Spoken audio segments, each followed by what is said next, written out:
Mark 5:15. When they came to Jesus, they saw the man who had once been full of demons.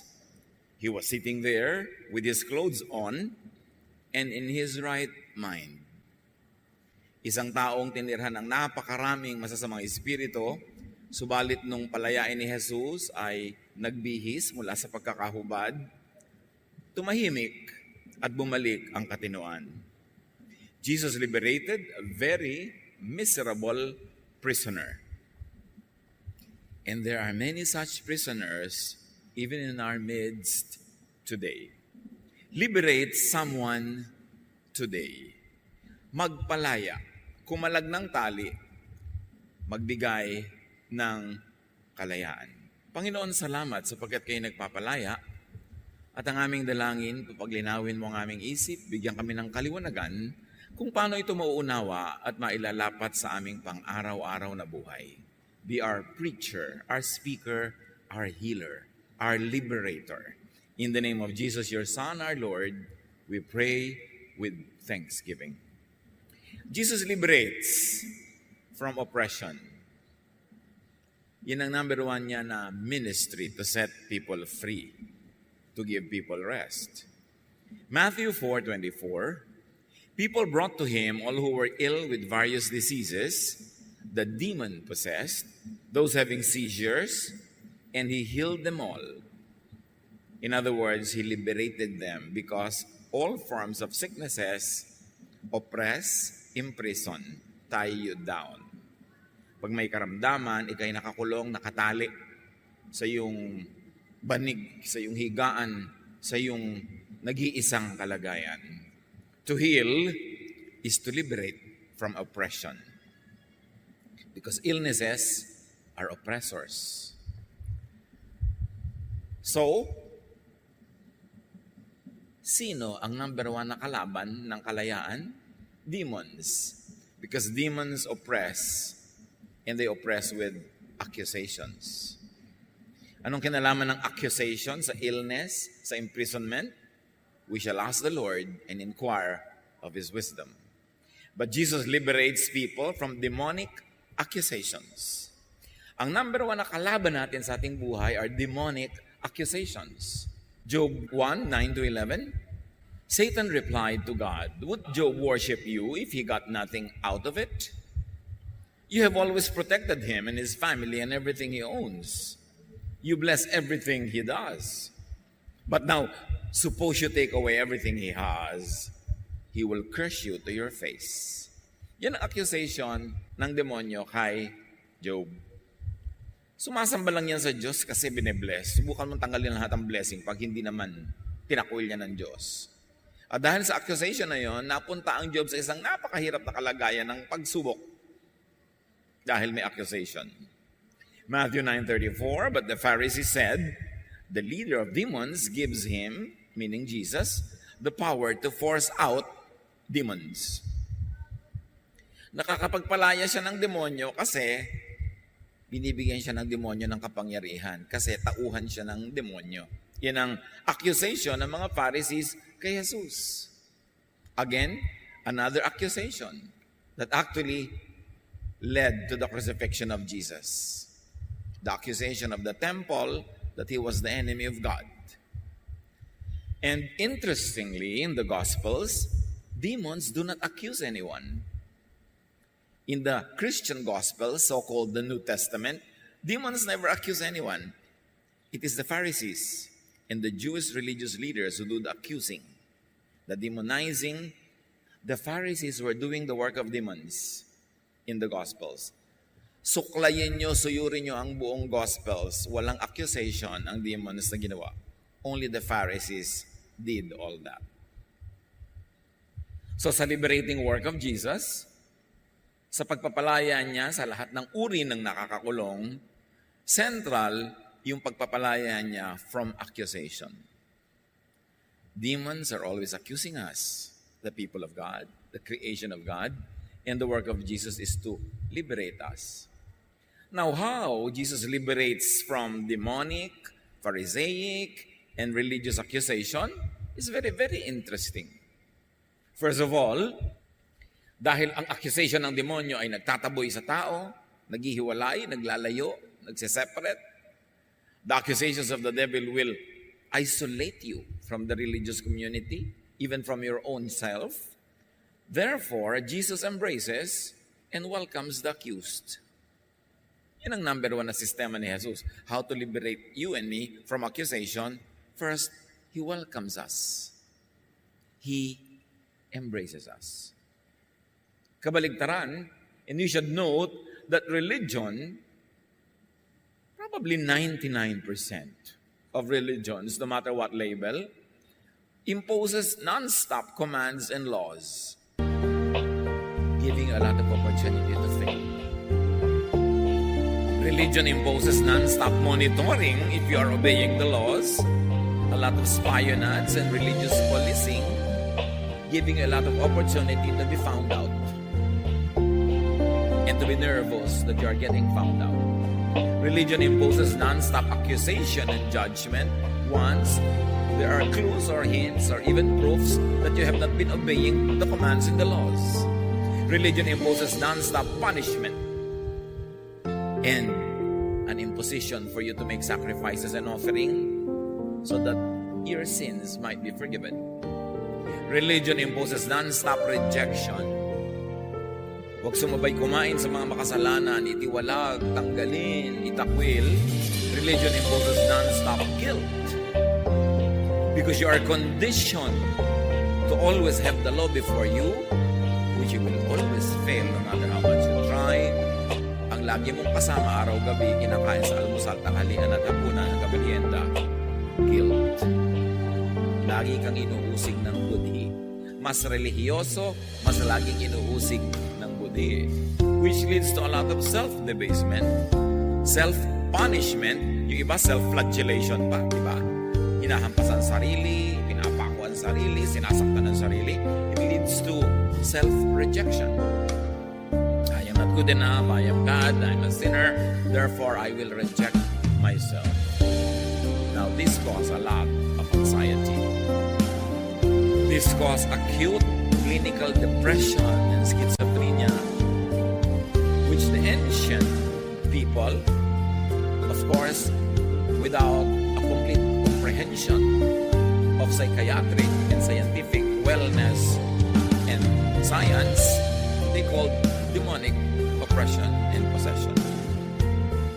In the absence of clinical knowledge of understanding of schizophrenia and depression caused by guilt and rejection, it was simply called the demonic possession. Well, there is no doubt that they are real demons. Many of the so-called demonic possessions in the New Testament could actually be understood by clinical psychiatrists and psychologists as depression, schizophrenia. Eh yung ba namang wala kang katapusang mag-guilty, walang katapusang nagtatago ka, nag-hypocrite ka sa buhay mo, hindi mo inaamin ang totoo mong nararamdaman kasi masama, kasi kasalanan, tinatanggihan mo ang lahat ng masarap sa buhay kasi masama, nakaskizophrenia ka talaga. Luke 6:18, these people had come to listen to Jesus and to be healed of their diseases. All who were troubled by evil spirits were also healed. It was so convenient for the ancient people to call such depression as the work of evil spirits. Parang yung matatanda rin sa Pilipinas, yung meron ka kung ano-anong sakit at mga agalis, ay natatamaan ka naman sa manghangin. Na pagka ikaw ay sobrang nade-depress, ay sinasapian.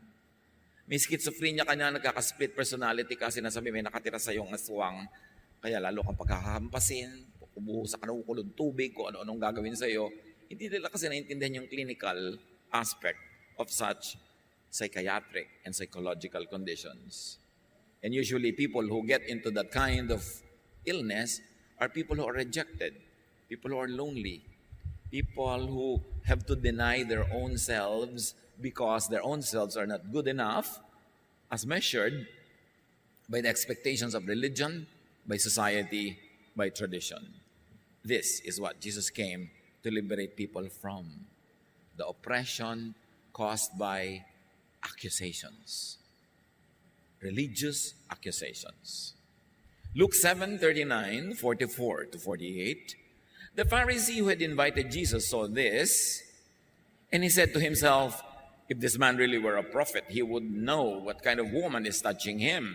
He would know that she is a sinner. Now, this story tells us how Jesus liberates from such accusations. Pumunta siya sa bahay ng isang religious person at mayroong isang babaeng nung malamang nandun siya ay dumating doon at siya ay binubusan ng pabango sa kanyang paa at nahugasan ng luha ng babaeng to ang kanyang paa at pinahiran niya ng kanyang sariling buhok. An outcast, an outsider, comes to touch Jesus.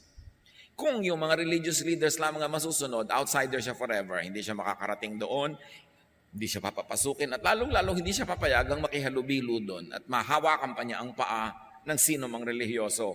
Pero si Jesus, pinayagan niya yun. Di ba sabi natin, the first step that Jesus does to remove the oppression of a lot of accusation is to welcome and to embrace the outcast, the victim of such an accusation. To continue with the story, he turned toward the woman and said to Simon, have you noticed this woman? When I came into your home, you didn't even give me water so I could wash my feet. But she has washed my feet with her tears and dried them with her hair. You didn't even greet me with a kiss. But from the time I came in, she has not stopped kissing my feet. You didn't even pour olive oil on my head, but she has poured expensive perfume on my feet. Sa loob-loob kasi nung may bahay na relihiyoso, kung talagang propeta tong Jesus na to, dapat malaman niyang masamang babae ito na humahawak sa kanyang paa, iiyak-iyak pa dito. So talagang fake tong Jesus na to, ba't niya pinapayagang hipuin siya ng babaeng outcast, makasalanan? Pero sabi ni Jesus, yung babaeng tinatawag ng mga kasalanan, wala nang dumating ako dito, hindi na tumigil na buhusan ng pabango ang paa ko. Ikaw ba, nabuhusan mo ko ng olive oil? Hindi mo man ako binigyan ng tubig na panghugas sa paa ko. Siya, nahugasan na nga ng luha niya yung paa ko na puro alikabok sa paglalakad ko patungo dito sa bahay mo. At pagkatapos, hindi mo naman ako pinupuharasan ng tuwalya sa paa ko. Yung buhok niya, ginawa na niyang tuwalya para mapunasan ako. Tapos, ang tingin mo sa kanya, masama, makasalanan, at ikaw ang mabuti. So here you see a self-righteous sinner placed side by side versus a repentant sinner, so-called. And you know from the text kung nakaninong panig si Jesus. Or more correctly, sino ang nasa panig ni Jesus. Verse 47 and so on. So I tell you that all her sins are forgiven. Maybe more correctly said, grammatically, that all her sins had already been forgiven. And that is why she has shown great love. But anyone who has been forgiven for only a little will show only a little love. Sabi niya, ikaw, accused sa babaeng ito, hindi mo ba alam na wala na siyang kasalanan, napatawad na siya? At ang patunay nun, hayan, grabe siyang grandioso magmahal, grandioso mag-express ng pasalamat. May ipinagpapasalamat na kasi siya, alam niyang napatawad na siya. Ngayon, yung mga katulad mo na iniisip mong banal ka naman, maliit lang ang kasalanan mo, kaya ganyan karang kaliit magmahal. Oo, in-invite mo ako sa bahay mo, pero hindi mo ako binigyan ng mga courtesies. Kasi iniisip mo, hindi mo naman kailangan magpakaganon-ganon dahil banal ka naman, malinis ka naman. Pero itong babaeng ito, dahil naramdaman na niya ang pagpapatawad, naramdaman na niya ang paglilinis, ang pagtanggap, generous na siya. Those who are forgiven much will love much. Those who think that they need only a little forgiveness will only love a little. So, napakainam na isipin na faith in Jesus means forgiveness. And forgiveness means love. Na pag nananalig ka kay Jesus, alam mo, wala kang duda na pinatawad ka na. At dahil pinatawad ka na, maibigin ka na. Ibig sabihin yung mga hindi maibigin dyan, yung sobrang mga maramot, sobrang mga makasarili, sobrang mga judgmental, hindi pa lang kasi nila naranasan ng tunay na generosity, charity, and love of God through Jesus, and they cannot give what they do not have. Out of the abundance of your heart, your mouth not only speaks, but your hands move to give, and your feet go where it can love. The more forgiven, the more love. Kaya madaling malaman kung sino ang tunay na nakakaunawa ng pag-ibig ng Diyos. Directly proportionate, maibigin din sila. Yung nakakatanggap ng maraming pagmamahal sa Diyos at yun ay nalalaman, nasusukat niya at na-appreciate niya, marami rin siya magmahal. Forgiveness, in this sense, could mean personal exemption from the law.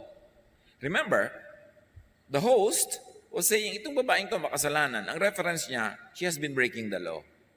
Pero sabi ni Jesus, she has been forgiven. It means that at the very least, she was given the law. Or in a bigger scale, forgiveness could mean cancellation of the law for Jesus believers.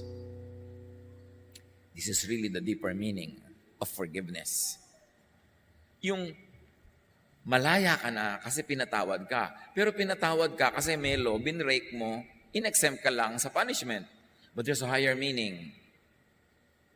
Hindi ka kailangan patawarin kasi wala kang kasalanan kasi tinanggal na yung law.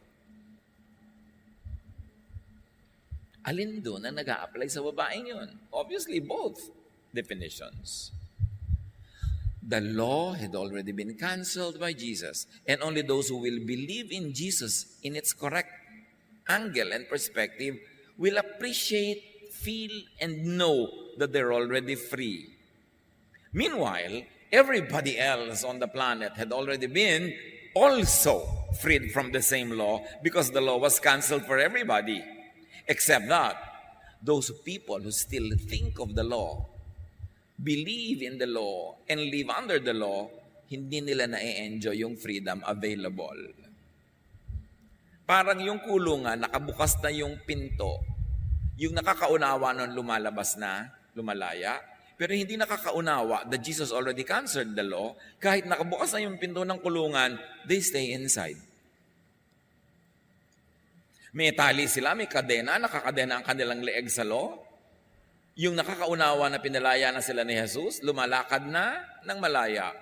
Yung hindi nakakaunawa, bagamat lagot na ang kadena, hindi pa rin sila umaalis na sa lugar within the range of their chains because they don't appreciate that they have already been set free. So, dalawa ang uri ng mananampalataya kay Jesus. Doon na lang kay Jesus ang ating pag-isipan ngayon. Yung alam nila na pinalaya na sila ni Jesus, nararamdaman nila yon, ipinapamuhay nila yon, at meron naman na alam nila sa utak nila that Jesus is Savior, pero hindi nila naintindihan kung anong kahulugan nun. So kahit na hindi na sila under the law, they volunteer to live under the law as if the law has not been canceled by Jesus. Kaya magkaiba ang lifestyle even of believers in Jesus. Because there are many people na they believe in Jesus and the law sabay. Yun ang mga laging lito, yun ang laging nahihirapan at nabubuhay pa rin sa guilt. At mahilig pa rin mga accuse, hindi pa rin loving kasi may law pa rin na nakatanim sa kanilang utak. Ang nakikita nila mga tao na parang sa tingin nila ay lawbreakers, they will call sinners, they will judge, they will punish. Kaya magkakaiba ang mga tinatawag na Kristiyano. That's why at this point in time, in this level of our maturity, we focus more on Jesusness rather than on generic and general Christianity because general Christianity also includes the law. It includes Moses pa rin. It includes all the laws of the past 2,000 years of Christianity apart from Jesus. Magkakahalo sa loob. Kaya kumisan, mabait kasi maka-Jesus, mamaya malupit kasi maka-Moses, lito. That's why we like to emphasize Jesusness apart from the generic and general Christianity. At sa pagwawakas ng kwento na ating sinusubaybayan, then Jesus said to the woman, your sins are forgiven. She was not forgiven only because she was pouring perfume. She was pouring perfume because she was already forgiven and she knew it. And Jesus now just reaffirms that fact. Na indeed, totoong-totoo, forgiven ka na kaya, sige na, pwede ka na rin tumigil ng kabubuhos ng perfume. Malaya ka na dyan, hindi mo kailangan patuloy na magbayad sa iyong kalayaan, malaya ka. Luke 8:1-2, Soon after this, Jesus was going through towns and villages, telling the good news about God's kingdom. God's kingdom. His 12 apostles were with him, and so were some women who had been healed of evil spirits and all kinds and all sorts of diseases. So what is God's kingdom about? It's being healed of evil spirits. It's being freed from the accusations of demons and religious people who do the work of demons to accuse others. Yun ang kingdom of God. When you're healed of the work of evil spirits, when you're set free from the accusations, that gives you peace, that gives you rest, that makes you understand the love of God and encourages you to be loving as well. This is the kingdom of God. Yan ang sinasabi ni Jesus na pray like this, Thy kingdom come, Thy will be done on earth, in my heart, as it is in heaven. Now, how does Jesus liberate from accusation?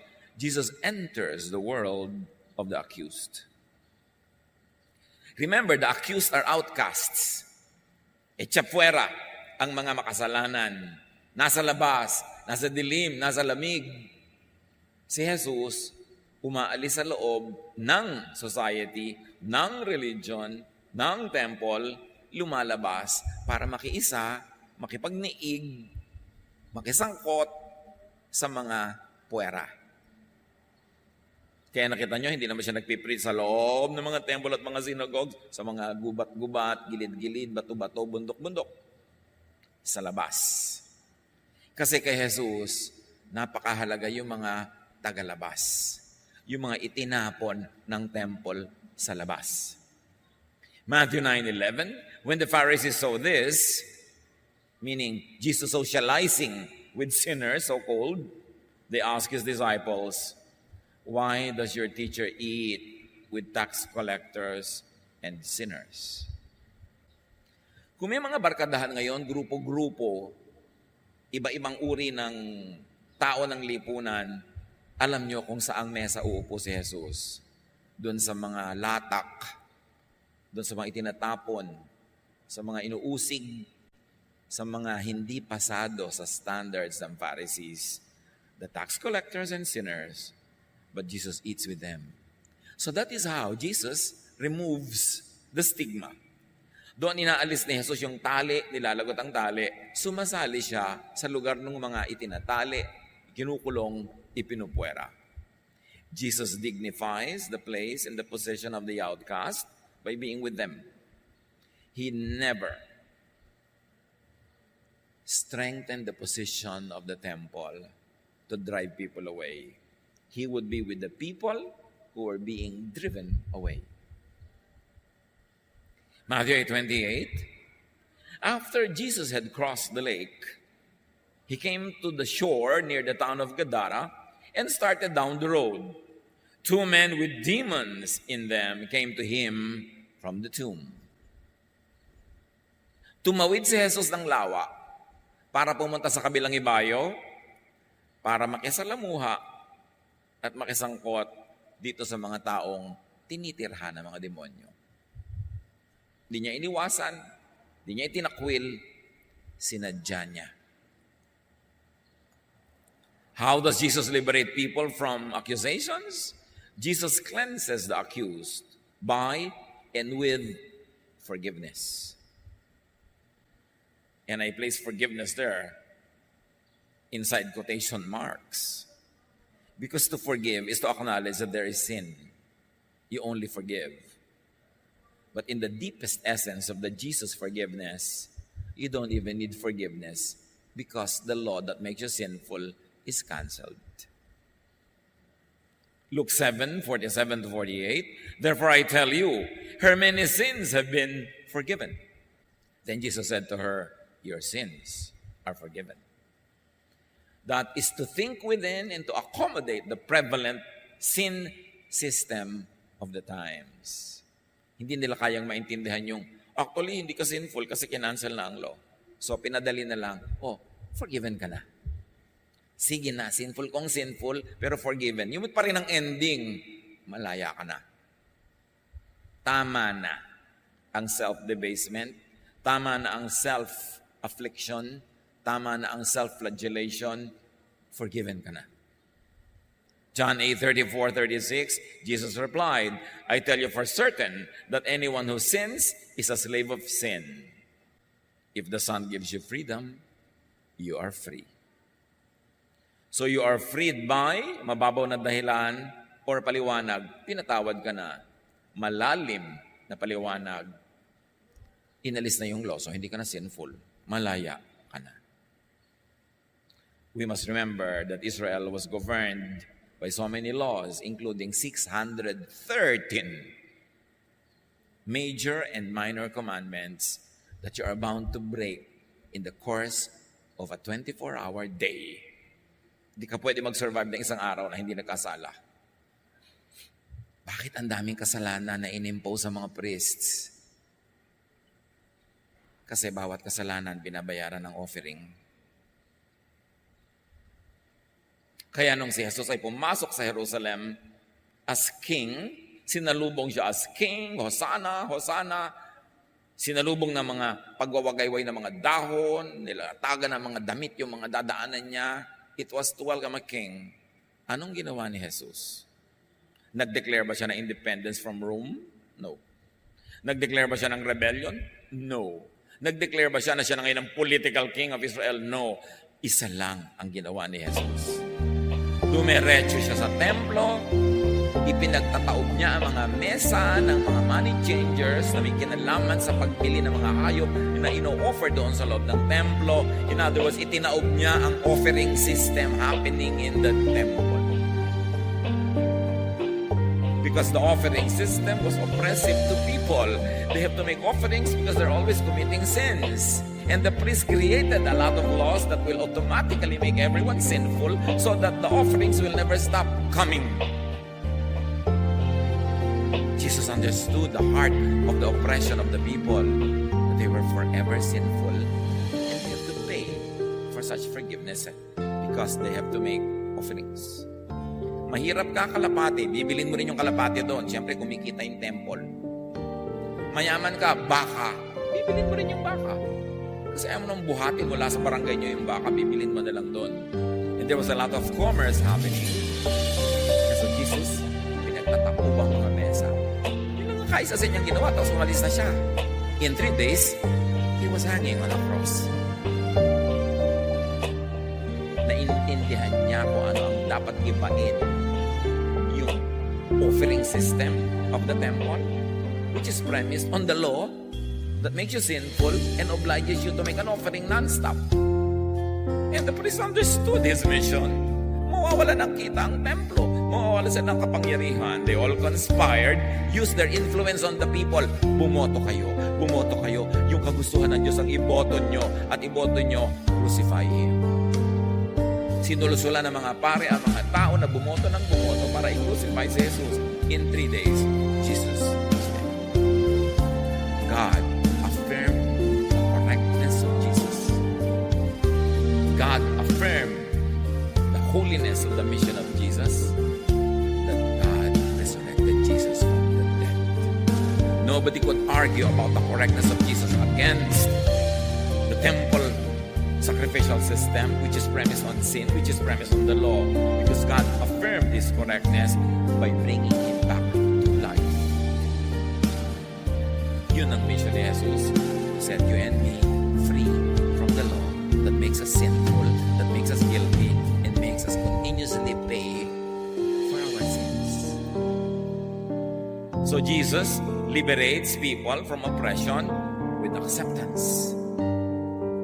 Tulad ng ginawa niya doon sa babae, inaccept niya. Yung demonyak, pinuntahan niya. Matthew 9:9, as Jesus was leaving, he saw a tax collector named Matthew sitting in the place for paying taxes. Jesus said to him, follow me. Matthew got up and went with him. Sinong tinawag niya? Yung tax collector na pinandidirihan ng mga religious leaders. At yun ang the same principle that Jesus used all the time. Pumunta siya sa Jericho, pumunta siya sa bahay ni Zacchaeus, the chief tax collector. Doubtful, mga kapatid, kung may mga dinner table here and there, tapos si Jesus pipili ng uupuan, uupo siya kasama ng mga conservatives. Doubtful yun. Because he never did that in his earthly life. He sat with the controversial, the so-called sinful, the rejects of society, those who were suffering under the accusations of religion. Jesus liberates people with love. Kabaligtaran sa itinuturo ng temple na Diyos na laging galit, nagpaparusa, laging napipikon at nagpupwera. At nung ikwento ni Jesus ang isang napakagandang insight about the character of God, our Father in heaven, ikinuwento yung tungkol sa tinatawag nating prodigal son. Tayo yung prodigal son. Sa kabila ng lahat, minahal pa ng Ama, niyakap, binihisan. Yun ang Ama na ipinapakilala ni Jesus, a loving God. Luke 15:20, so he got up and went to his father. Ito yung prodigal son na naglustay. But while he was still a long way off, his father saw him and was filled with compassion for him. He ran to his son, threw his arms around him, and kissed him. Like what Jesus allowed the woman to do, to kiss his feet. There's always a kissing, an exchange of kisses. There's always a physical touch, an embrace. Maybe an embrace on the torso, maybe holding the feet, but at the same time, always connecting. Spiritually, emotionally, physically, and that heals. Sinasabi ngayon ng mga modern wellness practitioners, touch heals. At laging ganun si Jesus, always touching. He would touch the leper, bawal yun. He would allow bleeding women to touch him, bawal yun. He would touch a dead body, bawal yun. Lahat ng bawal, talagang binrek ni Jesus. Kasi sinasabi niya, invento nyo lang na bawal yan. Hindi bawal magmahal. Hindi bawal yumakap. Hindi bawal humawak sa paa. Hindi bawal magpatawad. Hindi bawal magkaisa. Hindi bawal umupo sa upuan ng mga sinners and tax collectors. Invento nyo lahat yan. Para kami mapatid. Para kami matalisod, madapa, tapos sisingilin nyo kami ng mga offering. Napakalinaw ng pagkaunawa ni Jesus kung ano nagpapahirap sa tao. Love is like light. It's like fire. It's like an autoclave. It disinfects. It sanitizes. Alam niyo yung autoclave sa mga ospital, sa mga clinic, lahat ng mga instruments, mga gamit nila, ipapasok nila doon para yung oven, papaanda rin nila, merong heat doon, may pressure, may light. Paglabas ng mga instruments, malinis na. Ganun ang pag-ibig. Ang tinatamaan ng pag-ibig na disinfect.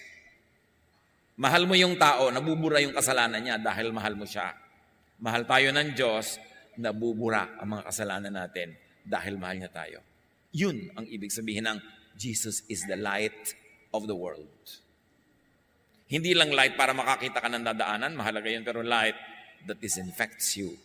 Para yung mga matatanda sa Pilipinas na may mga banggerahan facing the east, kasi doon nila ibinibilad ang mga plato, mga kutsara, kung ano-ano, kasi naniniwalaan na pag tinamaan ng araw, lumilinis. At totoo, proven naman yun. Light cleanses. Jesus is the light of the world. And Jesus sets people free with newness. Bagong pagkatao, bagong pag-asa, bagong mga patakaran. Mark 5:15, when they came to Jesus, they saw the man who had once been full of demons. He was sitting there with his clothes on and in his right mind, ready to live again, ready for life. Ready to make up for lost time. Ang daming oras at araw at buwan at taong nawala sa kanya nung nandun siya nakatira siya sa libingan, kasama niya mga bangkay, itinapon siya ng mga tao, kinakadenahan, itinatali, kinakatakutan. Jesus crossed a lake to be with this man to set him free. You are that man. We are that person. Jesus crossed the skies to be on earth, to embrace us, to cleanse us with His light. Sayang pag hindi naiintindihan, sayang pagka hindi tinuro, sayang pag inihalo-halo sa Mosesness, sa Paulness, sa Peterness, at kung ano-ano-ness. Kaya dapat ilutang ang Jesusness kasi yun ang kailangan natin. And that's what God sent Jesus for, to save us through Jesusness. Now, how does Jesus free from oppression? Jesus removes the basis of accusation, sin, and the law that causes one to sin, that renders people sinful. Once for all, let us understand that Jesus takes sin away by taking the law away. Yung lagi natin sinasabi, no parking, nag-park ka, di you break the law. Nung tinanggal yung sign at tinanggal yung law, nag-park ka, di hindi ka na sinful. You are not only...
just being forgiven, you have no sin actually, because the law has been removed. Romans 8:2, for the law of the Spirit, which brings us life in union with Christ Jesus, has set me free from the law of sin and death. Dalawang klaseng laws. The laws of the Spirit of God sent through Jesus sets us free. The law, the legal law, the law of Moses, makes you sinful and makes you die. Ang linis ng contrast.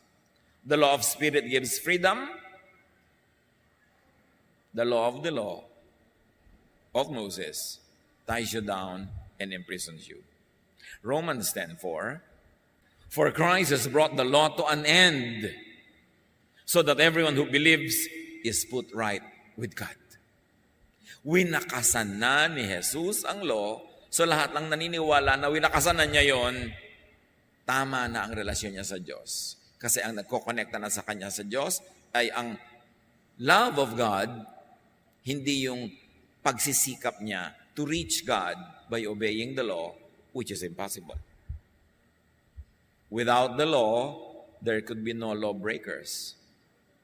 There could be no sinners. Kaya pag sabing, sister, sinful ka, anong law ang pinapairal mo sa akin, sister? The law of Moses or the law of God through Jesus? Pagka talagang law of Moses ang pinairal mo sa akin, sinful ako at ikaw din. So anong law ang pinagbabatayan mo para mo sabihing sinful ako? Paano mo ako sinusukat? Metric ba yan? Anong sistema ng panukat sa akin?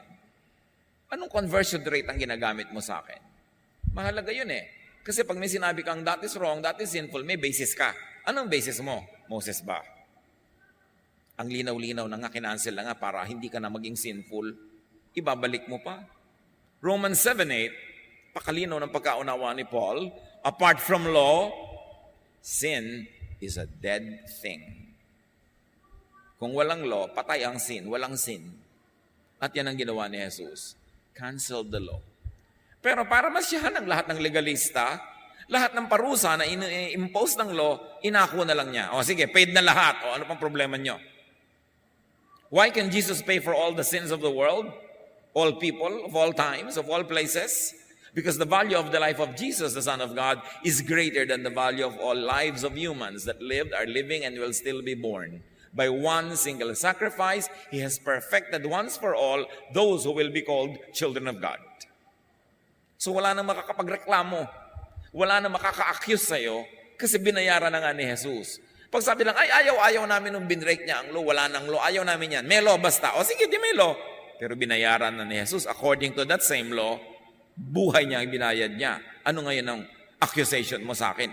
Bayad na nga. Therefore, there is now no more condemnation for those who are in Christ Jesus. For by one single sacrifice, Jesus has perfected for all time all that will believe in Him. Yun ang Jesusness. Therefore, there's no more accusation, no judgment, therefore no guilt. And yet sadly, marami mga tao, tinatawag ang kanilang sariling Christian, nabubuhay pa din sa guilt. Kasi sinusukat nila yung sarili nila according to the law na parang hindi nangyari si Jesus, parang hindi namatay si Jesus, at parang hindi siya nabuhay na muli. Pag na kay Jesus ka, no chains, no prisons, no walls. This is liberation. This is freedom. Only then can there be rest, can there be peace, when there is no law that makes you guilty. Romans 8:1, there is no condemnation now for those who live in union with Christ Jesus. 1 John 3:20-21, paano po yung budhi ko? I still feel sinful, I feel dirty. If our conscience condemns us, we know that God is greater than our conscience. So pag may konsensya ka pa rin dyan, dahil binibreak mo ang law of Moses, guni-guni mo na lang yan. But God is greater than that conscience. Conscience is not always correct. Conscience is conditioned by culture. It is conditioned by inculcation, by teaching, by repetition. Hindi ko man nagigilty ka, masama talaga yon. Na-condition ka lang na mag-isip na masama yon. Isa na lang ang law na iniwan, love. So, kung hindi ka loving, doon ka mag-isip-isip. Pero yung mga likas mong mga kagustuhan sa buhay as a biological person, magigilty ka, law of Moses ang nagpabawal nun eh. Dapat alamin mo yun. Saan galing ang guilt mo? And so, my dear friends, if our conscience does not condemn us, we have courage in God's presence. Ang number one na kalaban ng relihiyosong tao ay ang kanyang sariling budhi. Ang number one na nagpaparusa sa tao ay ang kanyang budhi. Ang tanong lang, sino ba ang sinusunod ng budhi na ito sa pag-usig sa akin? Kung si Moses, be changed by the renewing of your mind. Grow in the knowledge of Jesus so that we can change from glory to glory. And you can say, now I understand why Jesus is Savior. Now I understand why Jesus was killed by the religious leaders. Now I understand why I have life. And now I understand why Jesus says, I can have rest and I can have peace. Because Jesus canceled and removed all the laws that make my life hard, na umuusig sa aking budhi, na nagpapahirap sa akin. Therefore, if there is no accusation, there is no demon. Because the work of demons is to accuse. Kaya napakaraming nakikitang demonyo, titingnan sa tasa ng kape, ay may demonyo. Sa mga formation ng mga pansit, ay may demonyo. Sa mga ulap, may demonyo. Kahit saan may demonyo, alam niyo ang ibig sabihin nun, hindi niya naiintindihan ang ginawa ni Jesus. Kaya ang Panginoon niya, mga demonyo, lagi niyang nakikita mga demonyo, ang nagpapahirap sa kanya, mga demonyo, parang walang nangyaring ginawa si Jesus. Romans 10:4, Christ is the end of the law, so that there may be righteousness for everyone who believes. Hindi righteousness for everyone who obeys the law, ha? For everyone who believes that Jesus is the end of the law, that Jesus canceled the law, yun ang kahulugan ng manalig kay Jesus. 1 Corinthians 1:22-23, Jews demand signs, and Greeks look for wisdom. But we preach Christ crucified, a stumbling block to Jews and foolishness to Gentiles. Sabi niya, alam niyo yung mga Jew, laging sign ang hinahanap niyan. Ang mga hindi naman Jew, represented by the Greeks, puro logic ang hinahanap niyan. Sabi niya, pag si Jesus pinakinggan mo, You have to say goodbye to the Jewish zest for signs and obsession with signs. And you have to say goodbye to logicalization of the faith, ginagawa ng mga Greek. Kasi sabi nila, sa mga nagtatali-talinuhan, isang malaking kabaliwan ang si Jesus na inalis na niya yung law. At sa mga Jew naman, isang napakalaking kasalanan si Jesus kasi inaalis niya yung law. Pero sabi niyo, alam niyo, para kayo lumaya, hindi sa Jews, hindi sa Greeks. That's why we preach Christ. So in Jesusness, we preach Jesus, not Moses. That's very important. Kasi pag si Moses ang pinreach mo, ang uuwi lahat ng tao, guilty na naman. You preach freedom from the law, not slavery. You preach grace, not legalism. You preach rest, not burden. That's what it means to be in Jesus. So we preach love, not hate. Hindi yung laging hate mo ang ibang doktrina, hate mo ang ibang sekta, hate mo ang ibang relihiyon. You preach love, not hate. You preach acceptance, not rejection. Yung mga iba, halong nagiging relihiyoso, lalong rejecting of others. Sariling ina, nire-reject yung anak dahil napag-aralan niya sa Sunday school. We preach peace, not anxiety. Not always bother with people, with things that scare them. But you give people assurance that God is in control and the same God loves them. Ano ang epekto sa atin ng relihiyon? Peace ba o anxiety? Peace of mind or guilt? Pagod or rest? It will depend. That's what Jesus died for. To give the people God's alternative to the law, God's alternative to Moses, and that is the law of Jesus, the law of love, the law of grace. That's why they killed Jesus. Christianity was not supposed to be a continuation of Judaism because the very spirit of Christianity is opposed to the very spirit of Judaism. Law against grace, Moses against Jesus. For their life, for their purpose, in their context, the law and Moses served the interests of the Jewish nation. But Jesus came not only to address the Jews in the religious context, but the world. That's why Jesus had preached in Jerusalem, in Judea, in Samaria, and to the ends of the earth. You are not to apply the Jewish law to all of humanity. You are not even to apply it to the former Jews because they now go to Jesus.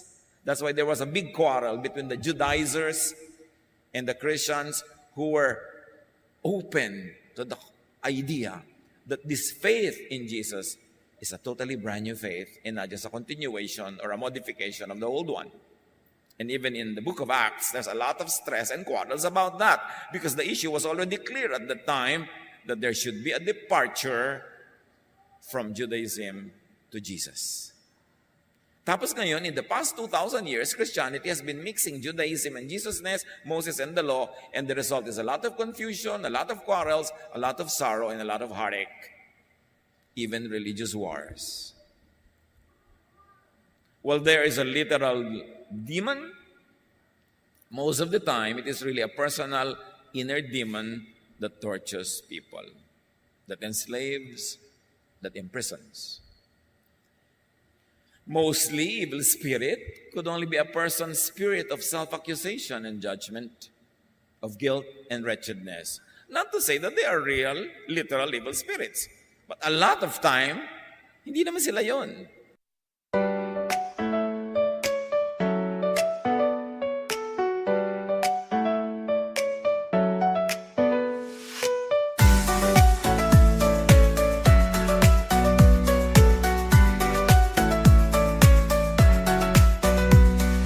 Raindrops falling down my face, like tiny tears in a happy chase. Hopping through the puddle sea, colors dancing wild and free. Skies are gray but I don't mind. Cool raindrops on my skin I find. Kicking off my Saturday, watch the clouds just drift away. Rainbow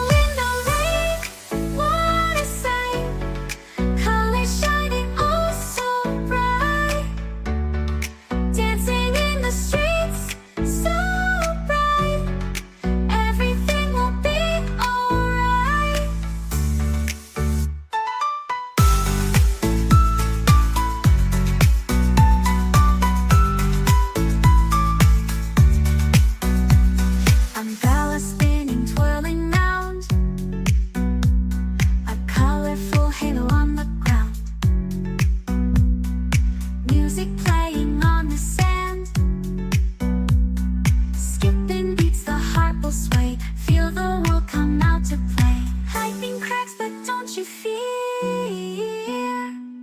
Magic shines when skies are clear.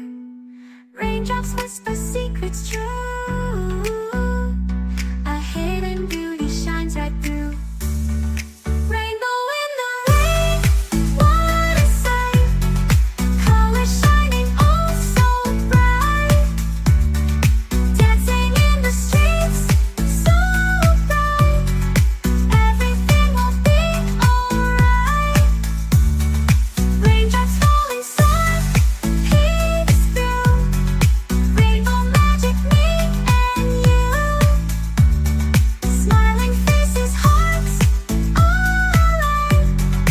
Everything will be alright.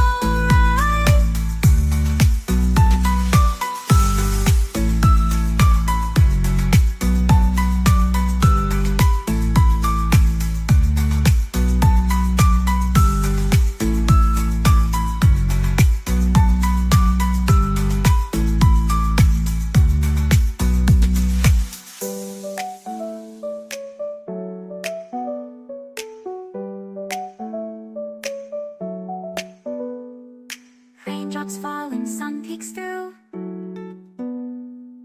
Rainbow magic, me and you. Smiling faces, hearts alight. Everything will be alright.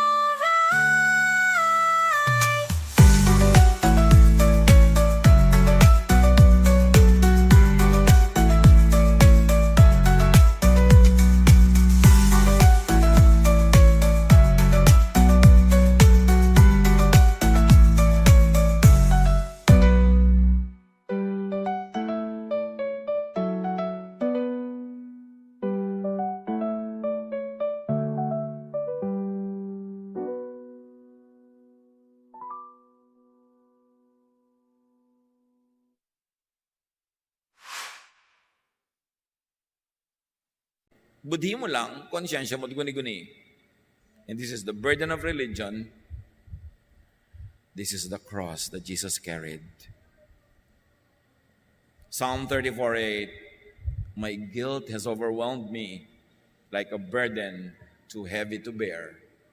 That burden, that cross, Jesus carried. To forgive you if you want to satisfy the legal requirements of the law, or in a higher level, Jesus removed the law, so there is no more issue of sin. Misguided religiosity would only lead you to non-stop guilt. Psalm 39:2-3. But my suffering only grew worse, and I was overcome with anxiety. The more I thought, the more troubled I became. Yan ang nagpapahirap sa tao, di ba? Konsyensya. Pero ang tanong, sino ang humubog, nagkulay sa iyong konsyensya? Baka dapat mong reviewin yung buong yan, na hindi ka naman pala dapat mag-guilty, tapos puro ka lagi guilty. Built-in guilt in me condemns me. Therefore, the Jesus way is no accusations, no judgment, no guilt. Therefore, no fear. Kanya sasabing, do not fear, do not fear, do not fear. What do you fear? You fear hell. You feel punishment. You fear your own conscience. Sabi niya, don't fear. I have overcome the world. I have overcome the law that makes you sinful. I have overcome everything to give you a brand new life. A life of rest and freedom and love. By demolishing the guilt-causing law and replacing it with peace, rest, giving love, Jesus drives evil spirits out and away. Jesus liberates people from evil spirits. Hindi kailangan laging isipin na sabi ni Jesus, masamang espiritu, umalis ka dyan. Toink, umalis na nga, tapos malaya ka na. It could be a process. People who were rejected by society, judged by religion, in their continuing fellowship with Jesus, in their being accepted and loved and affirmed and healed, progressively became free, progressively became whole. John 14:27, peace I leave with you, My peace I give you. I do not give you as the world gives. Do not let your hearts be troubled, and do not be afraid. And yet, pulpits everywhere are continuously scaring people. Kabaligtaran ng katuruan ni Jesus. Because scared people are good donors. Pag natatakot ang tao at nagigilty, ang laking mag-ambag. Baligtad. Kasi kung ikaw yung nakatanggap ng pag-ibig, napahinga ka na tulad ng babae, kayang-kaya mong ibuhos kay Jesus ang pinakamahal na pabango. Not because you need to pay for your salvation, but because you already enjoy your salvation. Evil spirits cannot deceive, disturb, obsess, oppress, possess people who are peaceful and rested, who are loved and loving, who are joyful and happy, people who are in Jesus. There is no divination against Israel, against Jacob. Pagka ikaw nasa Panginoon, hindi ka tatabla ng mga masasamang espiritu. Ang masasamang espiritu, para tumalab sa buhay mo, dapat may kapitan. Parang dapat masabunutan ka niya, kumapit siya sa'yo para siya hindi makaalis doon. Kung kalbukasan siya kakapit.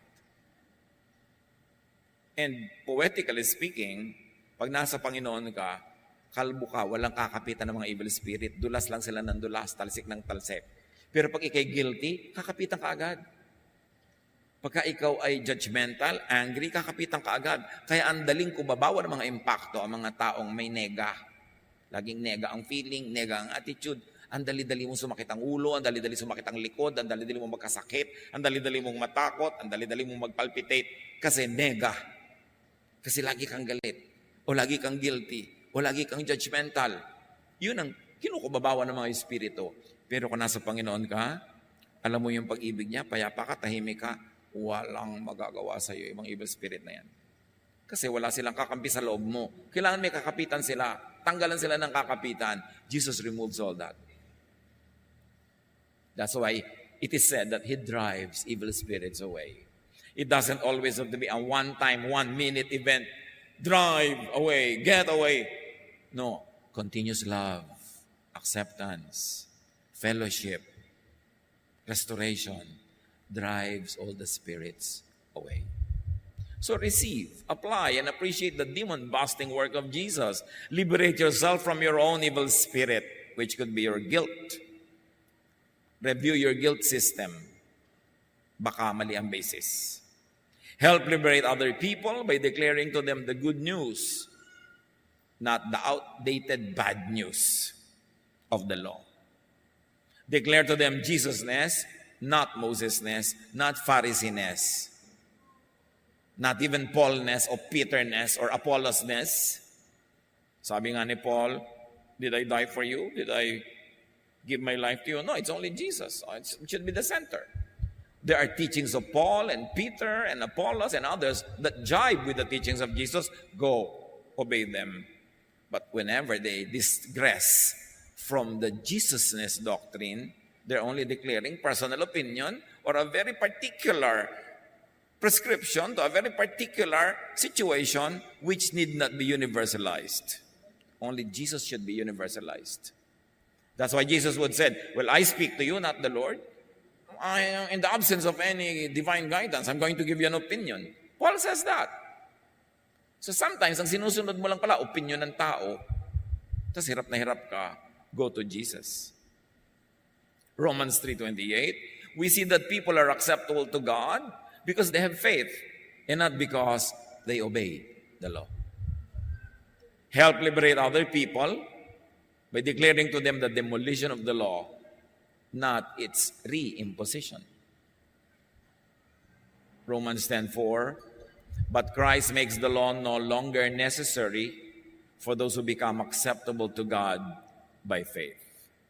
Liberate people by setting them free with and by this truth of Jesus, not tying them down to the already expired law. Matthew 11:29, Jesus says, take the yoke I give you, not the one Moses gives you. Put it on your shoulders and learn from me, not from them.